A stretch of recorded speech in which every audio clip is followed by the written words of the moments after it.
Hey Sassy Loves, welcome back to another Sassy video. If you are new here, welcome. Wezo, Akwaba, Bona Rive. And if you are old here, what's up? Hey, what's good? How you doing?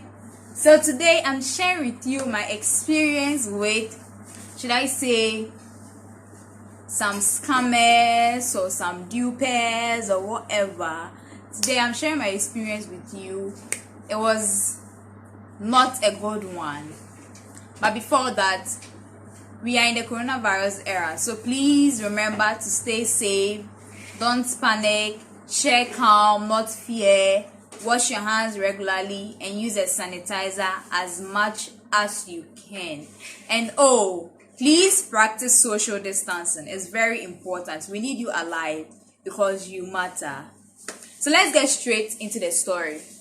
So this happened like a year or two ago, and it was in the evening. I had closed from lectures and I was going back to my hostel, and I met this man, and he looked so frustrated and disturbed and everything. And I was just about crossing the road to the other side. That's where my hostel is. So I was crossing the road, and this man called me, and he was like, he wants direction to a hostel around. I was still talking to him, and funny enough, the hostel he mentioned, there's no hostel around, that area. But then I don't know what happened, and I was just thrown into the spirit. So I was speaking to him and I was trying to give him directions, and he said he doesn't understand Tree. He can't speak Tree. That's the Ghanaian language. He can't speak Tree. So I should help him talk to someone. He was speaking French and English. So I should help him talk to someone. So there was this man passing by, and I asked the man for help. I told him that, this man is looking for blah blah blah and blah blah blah. And the man said, it's here and here and here. So at that moment, when the man showed him, the second man showed him the direction to wherever he was going to, the supposed hostel he was going to, I was leaving them because my purpose with them had ended. So I was leaving them, but this man said, no, I shouldn't go. So he was like, he shook my hand and he said, he's thankful. He's thanking me for, helping him locate wherever he's going to, because he has been very stranded. He has been to Accra for the past 2 days, and he has been looking for the hostel and he's not getting the place. So he's very happy. My brothers, my sister. Immediately the man shook me. I was not who I am anymore. I was not who I was anymore. I forgot every single thing. Everything. I lost my memory. Let me say it that way. So I shook the man, and the man said, he's grateful for me helping him and all that kind of stuff. Then I was like, okay, we thank God. Now you have located your place. You know where you are going now. So I was going. So when I was leaving, the man was like, I should be careful. He started prophesying things. He said, I should be careful with my friends, blah blah blah, blah blah blah. I should be careful with my friends. And he said, when I go to the salon and they braid my hair, I should remove the hair from the comb. I shouldn't walk barefooted in the house. I shouldn't leave my slippers outside, and a whole lot of weird stuff. At that moment too, I was not myself. So I was, believing whatever he was saying. And he also told the second man that he should be careful of his uncle, because at the moment his father is not feeling well. He's on his way to go and buy medicine for his father. So I was like, that's so sad. I was feeling so sorry for the man. good Samaritan of 21st century. I was feeling very sorry for the man. So I was leaving. I was like, oh, thank you very much. You have God sent. The prophet was leaving. And then I was also leaving.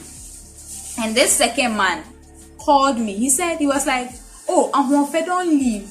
Please help me. Let me look. Call the man for me so that he would explain more, because whatever he said is true. And because I have a heart of gold, so I called the man. And then the man came back. And I was leaving. And the man said, no, I shouldn't leave, because it is my spirit that will protect the second man from whatever. And I said, okay, let me stay. Let me help somebody in need. So we're sitting there, we went to sit somewhere, we were talking and everything. And this man said a whole lot of things about the other man, about me. And funnily enough, by then, I didn't have braids on. I had my own hair. I had my natural hair on, and it's a lot. So I had held it in a bun. And this man said, when I go to school, I cannot learn. Me too. It's not that I cannot learn. I can really learn, but by then, I don't know. I wasn't myself. So when he said I can't learn, I was like, oh yes, that's true. The man said, someone has planted something in my brain, so I'm unable to learn. I was like, okay. And this man said I should close my eye. So I closed my eye. Then he put his hand in my hair. When he put his hand in my hair, his hand was in my hair for like 2 minutes. And when he moved his hand, he had a ball of fruit or something like that. He said, so that is what they have placed in my hair. And that's how come I can't really study and stuff like that. I said, okay. Now, fast forward. This man prophesied and everything to us. And this man said, I should walk to a junction and recite the Lord's Prayer. No, before that, this man said, he asked me if I have a laptop, phone, and these gadgets. And I said, yes. And he said, okay, I should bring them. And I said, oh, I'm not holding them right now. He had already given me a prophecy in relation to my laptop and my phone.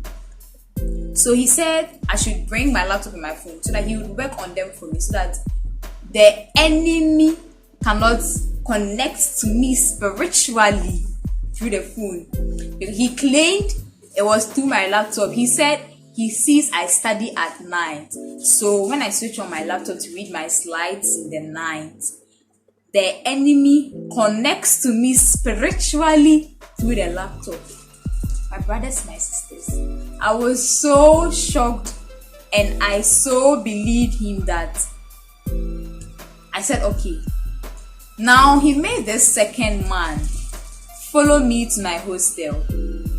And when I got to my hostel, that was around 7 p.m. When I got to my hostel, I took my laptop, I took my phone, I took my money, in fact, everything. And then I went to give it to this man. When I was leaving, the man said I should bring the laptop of my roommates, the phones of my roommates, monies of my roommates, because if he cleanses my laptop for me, we still have something worldly inside the room. So it would also, like, the devil will be able to connect to me through the laptop of my roommates. I said, oh, I can't. Like, I can't just go and be like, give me your laptop. It's like, okay, that's fine. I should just bring my laptop and my phone and my money. As the believer that I am, I took this laptop, this phone, my money, like everything. It's not like me too. I'm rich and here. I'm not even rich.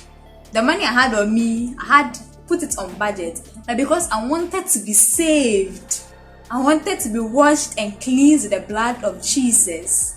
I gave my phone, my money, my laptop. I put it in my bag. Hey, that bag was so nice. I put it in my bag. And then When I went to give it to the man said, now I should walk to a junction that was like 15 minutes away from where we are. I should walk to that junction and recite the Lord's Prayer. I should recite Hail Mary, yes, because I'm a Catholic and I don't really know how he got to know I'm a Catholic. I should recite Hail Mary, and I should recite, there's a prayer in the Catholic, there's a prayer with the Catholics pray. It's called the Angelus. I should recite the Angelus too. And if you're a Catholic, you know how long these prayers are. Yes, he said I should recite all these things. And when I'm going and I hear someone whistling or someone shouting my name or like someone saying or something like that, I shouldn't turn, because if I turn, that is like the devil calling me back into his territory. Malosh. I was like, hey, yes, Christo. I was so scared. So teenage me, I walked to that junction and I prayed with faith, deep rooted in the Lord. I prayed, I recited the Hail Mary, I recited the Angelus, I said the Our Father, and I even went the extra mile to recite other prayers. Now, about Apa, I have finished all these prayers. I was going back to where I left them. When I got back, the men were not there. And I was so shocked. I thought maybe my eyes were deceiving me, or maybe at that moment the medicine in my lens had vanished or something. I removed my lens, wiped it 1,500 times. I cleaned my eye. I poured medicine on my eye. I didn't see these men. I was so like I started crying. I was just rolling on the streets, and everybody was like, "Then what's wrong with you?" Then they yell. Then these guns were speaking their car. I was so confused. And then one woman, a shop attendant beside wherever we're sitting, was like, "Oh, Aden." I was like, "Oh, Oma Jeme lap, they're taking my laptops and everything. So see, I'm baby on my fa." The woman said, "Hey, how?" Because she didn't even see us sitting there. If she had seen us sitting there, maybe she would have been shocked that I'm sitting there, because she knows like the students in the hostel, and she knows that we don't really talk to people. And I was like, I rushed to the hostel. I can't almost know me. Like, I was so confused. I rushed to the hostel. So you need to be safe on these streets. Accra, Ghana, the world is not safe on the streets, because everybody is hustling. Everybody wants money. And funny enough too, I didn't remember this story that week, or like I really didn't remember the story. And it's like they just hypnotize you, so you really can't remember anything till I remembered all this stuff after a week or two when the incident happened. So you should be really careful. So now today, if you're a stranger and genuinely you want help or something, you and I, we will all get missing, because I will not mind you. And people who don't really know the story think maybe I'm rushing or stuff like that. Brava.